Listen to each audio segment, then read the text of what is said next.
अथ व्रजन् राजपथेन माधवः स्त्रियं गृहीताङ्गविलेपभाजनाम् विलोक्य कुब्जां युवतीं वराननां पप्रक्षयान्तीं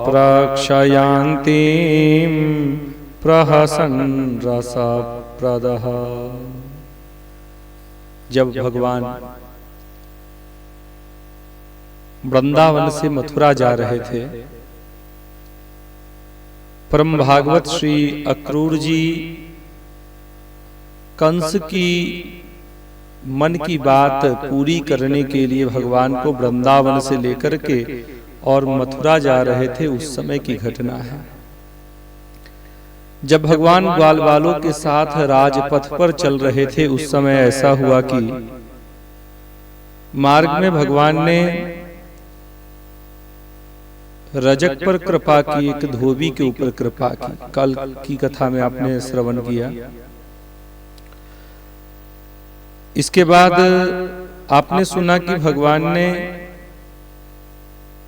दर्जी के ऊपर कृपा की।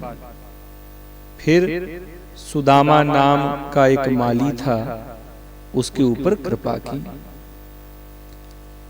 आगे भगवान इसी क्रम में चलते हैं तो ग्वाल वालों ने भगवान से कहा कि कन्हैया, हम ब्रजवासी हैं और तुम्हारी कृपा से हमें सुंदर वस्त्र प्राप्त हो गया और तुमने उस दर्जी को कहकर के हमारे वस्त्र को भी हमारे नाप का बनवा दिया। और देखो ना, तुम्हारी कृपा से हमें सुंदर सा ये हार भी पहनने को मिल रहा है। कन्हैया, अब हम ब्रजवासियों का मस्तक सूना है और जब तक हमारे मस्तक पर मलयागिरी चंदन का लेपन किया हुआ न हो, तब तक हम ब्रजवासी कैसे लग सकते हैं। कन्हैया, देखो हमारा जो मस्तक है ये सूना है। भगवान ने कहा कोई बात नहीं, आगे चलो। भगवान जब उसी राजपथ पर ग्वाल वालों को लेकर के आगे चल रहे थे तो भगवान ने देखा कि एक युवती स्त्री है जो अपने हाथ में चंदन का कटोरा लेकर के कहीं जा रही है। उस कटोरे में मलयागिरी चंदन केसर युक्त होकर के मह मह करके महक रहा है। देखते ही भगवान समझ गए कि इस युवती के हाथ में चंदन है। भगवान ने उस युवती से कहा, क्या कहा? का त्वं वरोर्द्वे दतुह्यानुलेपनम् कस्यांगने वा कथयस्व साधुनः देहियो वयोरंगविलेपमोत्तमम् श्रेयस्ततस्ते न चिरात् भविष्यति। हाँ, देखिए क्या हुआ। भगवान ने कहा, अरे सुंदरी, अच्छा वो स्त्री जो चंदन का कटोरा लेकर के जा रही थी, हाथ में चंदन लेकर के जा रही थी, वो 3 जगह से टेढ़ी थी, कुरूप थी। हालांकि चेहरा तो बड़ा सुंदर था, मुख तो बड़ा सुंदर, लेकिन शरीर 3 जगह से झुका हुआ था साहब। हाँ? और उसके पीठ बाहर की ओर निकली हुई थी, इसीलिए उसका नाम था कुब्जा, क्योंकि वो कुबड़ी थी। अच्छा, ऐसे विकृत रूप वाले को भगवान ने क्या कहा? अरे सुंदरी। शीघ्र ही कुब्जा पलट करके देखती है कि ये कौन है जो मुझ कुरूप को सुंदरी कह रहा है। देखिए ना कुब्जा का मनोभाव। कुब्जा अभी पीछे की ओर पलटी भी नहीं है, लेकिन उसके मन में आ गया कि निश्चित ही आज ये जो मुझे आवाज दे रहा है कोई और नहीं, ये कोई समद्रष्टा पुरुष है, ये कोई महापुरुष है, क्योंकि समदृष्टा ही मुझ जैसी कुबड़ी को सुंदरी और सुंदर देख सकता है। निश्चित ही ये कोई परमात्मा है, ये स्वयं मेरे भगवान श्री कृष्ण अखिल ब्रह्मांड नायक आ गए हैं, क्योंकि वे ही एक ऐसे हैं जो शरीर को नहीं देखते हैं, वो केवल हृदय को देखते हैं। और कुब्जा सच मानिए हृदय से बड़ी सुंदर थी। क्यों? क्योंकि उसके हृदय में नित्य निरंतर भगवान का स्मरण होता रहता था। हृदय में हमेशा भगवान का स्मरण करती रहती थी। इस कुब्जा को सामान्य मत मानिए, ये कुब्जा कोई सामान्य स्त्री नहीं थी। हाँ, तो ये कौन थी? आइए इसके पूर्व जन्म में, पिछले जन्म में मैं आपको लेकर के चलूं। आपने राम कथा सुनी है। जब भगवान राम दंडक वन में थे, जब भगवान पंचवटी में थे, उस समय एक स्त्री आई थी, एक राक्षसी आई थी। तोसम पुरुष न मोसम नारी, अर्थात शूर्पनखा आई थी भगवान राम के पास पंचवटी में, और आकर के भगवान राम से कहती है कि तोसम पुरुष न मोसम नारी, तुम्हारे जैसा कोई पुरुष नहीं, मेरी जैसी कोई नारी नहीं। अपन लोग का बड़ा अच्छा संयोग विधाता ने बनाया है। और वो शूर्पनखा भगवान राम से विवाह करना चाहती थी, लेकिन देखिए भगवान राम ने तो इनकार कर दिया। और बाद में उस शूर्पनखा की क्या गति हुई? तो लखन लाल ने इस कुब्जा के नाक और कान काट लिए, इसे कुरूप बना दिया। बाद में यही शूर्पनखा पहले अहिरावण के पास जाती है और फिर रावण के पास जाती है। इधर रावण का सत्यानाश हो गया। लेकिन ये फिर कुब्जा गई कहां? रावण का समूल नाश हो गया। और इसके बाद ये इस शूर्पनखा का जो जड़ थी राम और रावण के युद्ध के लिए, जो माध्यम बनी, ये कहां गई? तो ये शूर्पनखा, आपको बताऊं कि ये शूर्पनखा पर्वत पर चली जाती है। किस पर्वत पर? तो ये मंदराचल पर्वत पर चली गई। और मंदराचल पर्वत पर जाकर के इसने बहुत दिनों तक तप किया। किस लिए? तो वही कारण था कि राम जी से विवाह हो जाए। अब देखिए ब्रह्मा जी प्रसन्न होते हैं। ब्रह्मा जी ने कहा वरदान मांगो।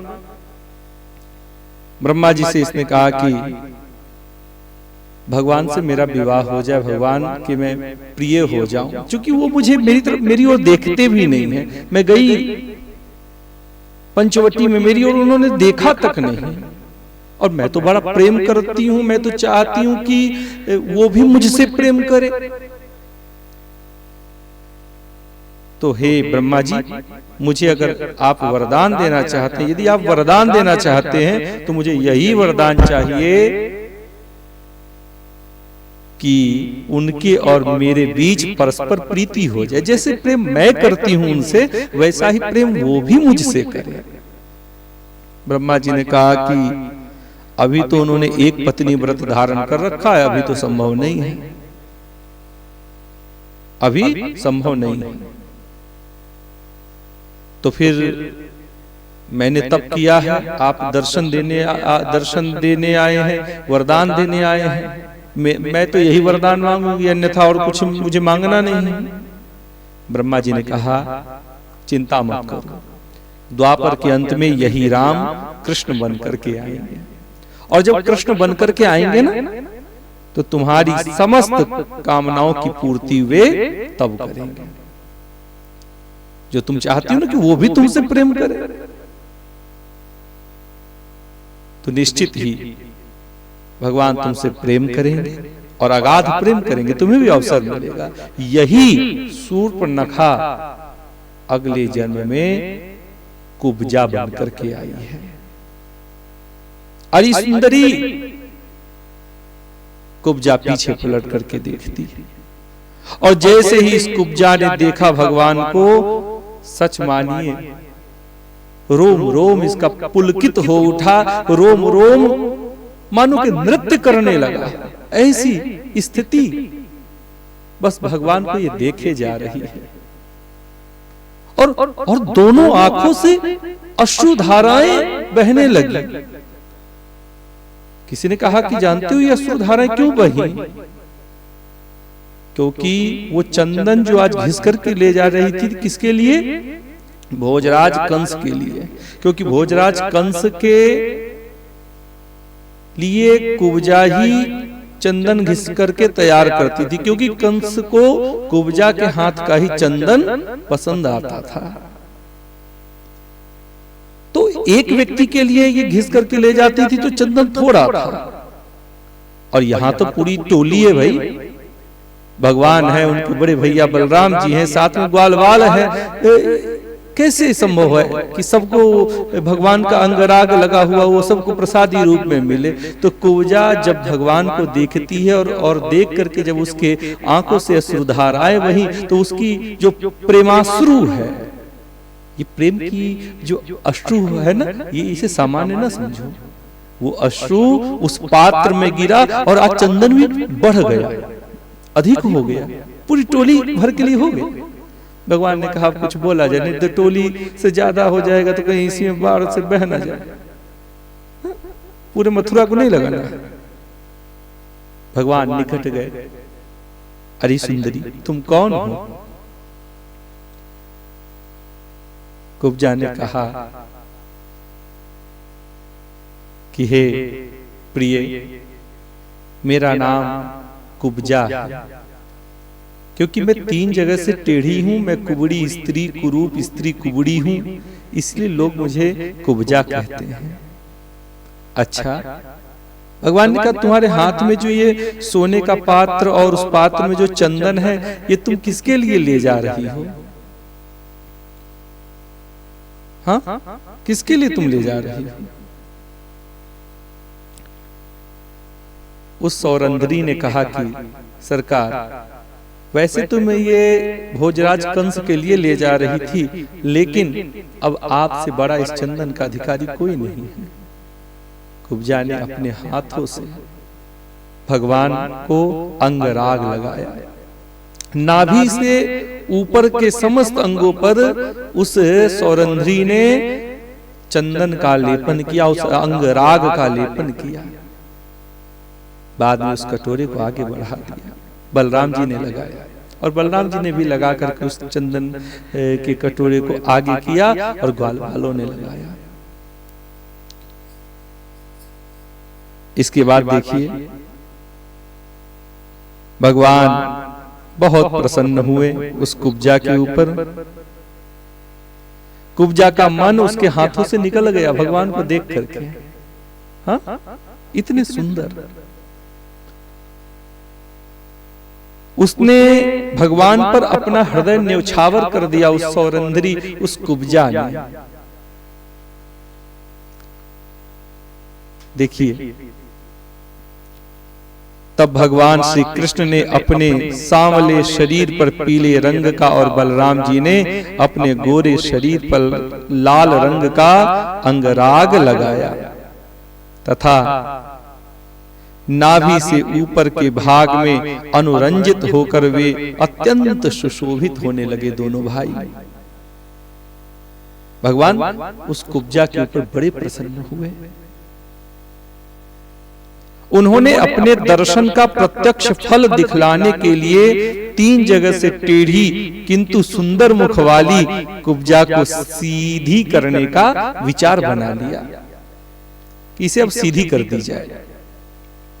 भगवान ने क्या किया? अपनी 2 अंगुली उसकी ठोड़ी पर लगाई भगवान ने। हाँ? 2 अंगुली उसकी ठोड़ी पर लगा दी। और देखिए और उसके पैरों को अपने पैरों से पकड़ लिया।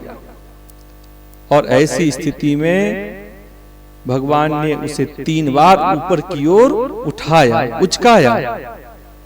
इतने में ही वो 3 जगह से टेढ़ी स्त्री कुब्जा बिल्कुल सीधी हो गई और बड़ी सुंदर हो गई। ये दृश्य देख करके उपस्थित ग्वाल बाल और अन्य भी जो मार्ग पर चलने वाले लोग ठहर करके इस दृश्य को, इस घटना को देख रहे थे, सब के सब आश्चर्यचकित हो गए और सभी समझ गए कि ये कोई सामान्य नहीं, ये नारायण है जो कंस के वध के लिए ही मथुरा आए हैं।